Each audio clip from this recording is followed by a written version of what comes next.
জাতিসংঘের জন্মই হয়েছিল একটা বিশাল প্রতিশ্রুতি নিয়ে, সারা পৃথিবীতে শান্তি আর নিরাপত্তার নিশ্চিত করা।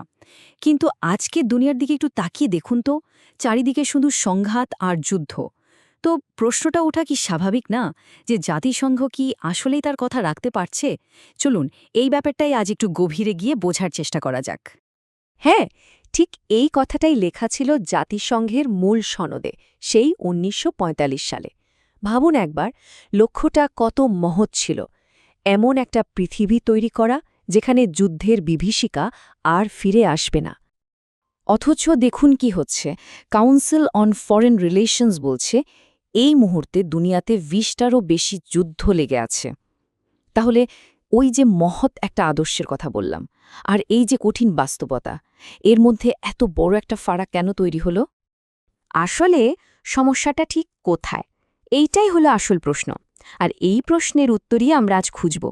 সমস্যাটা কি জাতিসংঘের একেবারে গোড়াতেই, মানে এর কাঠামোতে, নাকি অন্য কিছু? দেখুন, শান্তি রক্ষার এই যে বিরাট দায়িত্বটা, এটা পালন করার ভার কিন্তু জাতিসংঘের সবচেয়ে শক্তিশালী একটা বডির ওপর। এর নাম হল নিরাপত্তা পরিষদ বা সিকিউরিটি কাউন্সিল।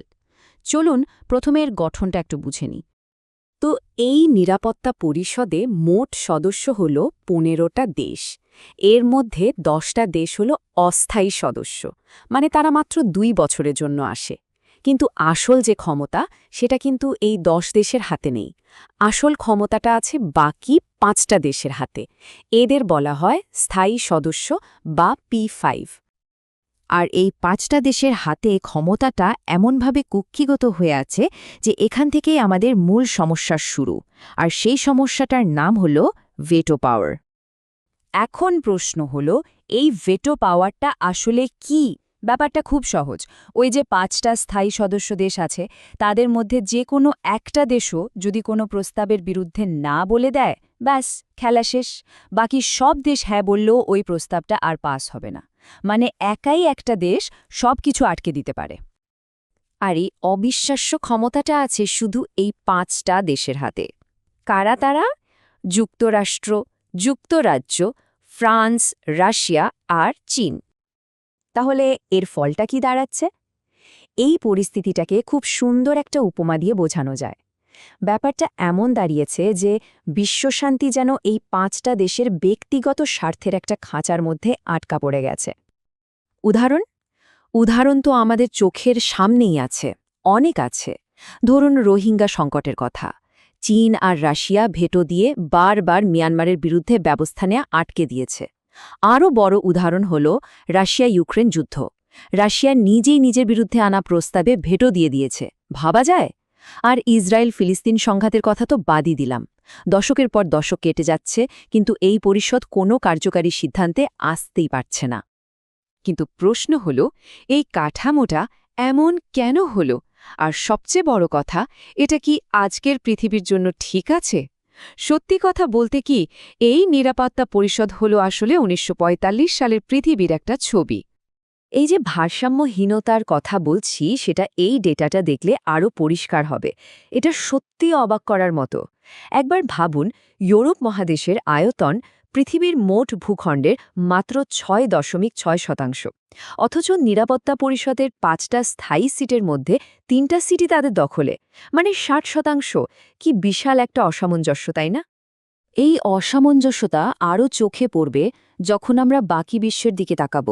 আফ্রিকার মতো এত বড় একটা মহাদেশ, বা দক্ষিণ আমেরিকা, তাদের কোনো স্থায়ী সদস্যই নেই, একজনও না। আবার দেখুন এশিয়াকে, পৃথিবীর প্রায় 60% মানুষ যেখানে থাকে, সেখান থেকে স্থায়ী সদস্য মাত্র একটা দেশ। এটা কোনোভাবেই আজকের পৃথিবীর সঠিক চিত্র হতে পারে না। আর একটা জিনিস মাথায় রাখতে হবে, ১৯৪৫ সালের তুলনায় আজকের পৃথিবীর জনসংখ্যা প্রায় 5 গুণ বেশি। মানে গোটা পৃথিবীটাই একেবারে বদলে গেছে, কিন্তু নিরাপত্তা পরিষদটা যেন সেই পুরনো সময়ে আটকে আছে। তাহলে পরিস্থিতিটা এমন দাঁড়িয়েছে যে জাতিসংঘ এখন একটা দোটানার মধ্যে। হয় তাকে নিজের কাঠামো বদলাতে হবে, সংস্কার করতে হবে, না হলে সময়ের সাথে সাথে এটা তার গুরুত্ব হারিয়ে ফেলবে, অপ্রাসঙ্গিক হয়ে যাবে। আর বিশেষজ্ঞরা কিন্তু জোরালোভাবে সংস্কারের কথাই বলছেন। তো এই সংস্কারটা কিভাবে করা যেতে পারে? পথটা মোটামুটি পরিষ্কার। প্রথমত জাতিসংঘের মূল সনদটাকে বদলাতে হবে, স্থায়ী সদস্যের সংখ্যা বাড়াতে হবে, আর নতুন সদস্যদের এমনভাবে বাঁচতে হবে যাতে আজকের পৃথিবীর ভূরাজনৈতিক আর জনসংখ্যার বাস্তব চিত্রটা ফুটে ওঠে। এখন প্রশ্ন হল, নতুন স্থায়ী সদস্য হিসেবে কারা আসতে পারে? কিছু দেশের নাম বেশ জোরালোভাবেই উঠে আসছে। যেমন ধরুন ভারত, পৃথিবীর সবচেয়ে বড় গণতান্ত্রিক দেশ। আছে জাপান, বিশ্বের তৃতীয় বৃহত্তম অর্থনীতি। দক্ষিণ আমেরিকার প্রতিনিধিত্ব করার জন্য ব্রাজিলের কথা বলা হয়, আর আফ্রিকা মহাদেশের পক্ষ থেকে নাইজেরিয়া বা দক্ষিণ আফ্রিকার মতো দেশের নামও আলোচনায় আছে। সুতরাং মূল সংকটটা কিন্তু এখানে। আমরা কি সেই ১৯৪৫ সালের ৫টা ক্ষমতাধর দেশের বানানো একটা পরিষদ নিয়েই সন্তুষ্ট থাকব, নাকি আমরা এমন একটা পরিষদ চাই যেটা আজকের এই একবিংশ শতাব্দীর পৃথিবীকে, এর জনসংখ্যা আর ক্ষমতার ভারসাম্যকে সঠিকভাবে তুলে ধরবে? আর এখানেই একটা খুব মৌলিক প্রশ্ন উঠে আসে, যে সংস্থাটার নিজের গঠনটাই অগণতান্ত্রিক, মানে যেখানে ক্ষমতার কোনো ভারসাম্য নেই, সেই সংস্থাটা কিভাবে সারা পৃথিবীতে গণতন্ত্র আর সাম্যের কথা বলবে? তার কি সেই নৈতিক অধিকার আদৌ থাকে? আর এই সব আলোচনার শেষে আমরা আবার সেই একদম প্রথম প্রশ্নটাতেই ফিরে আসি।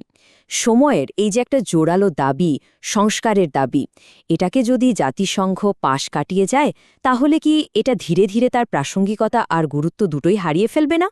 এই প্রশ্নটা কিন্তু আজ আমাদের সবার ভাবার সময় এসেছে।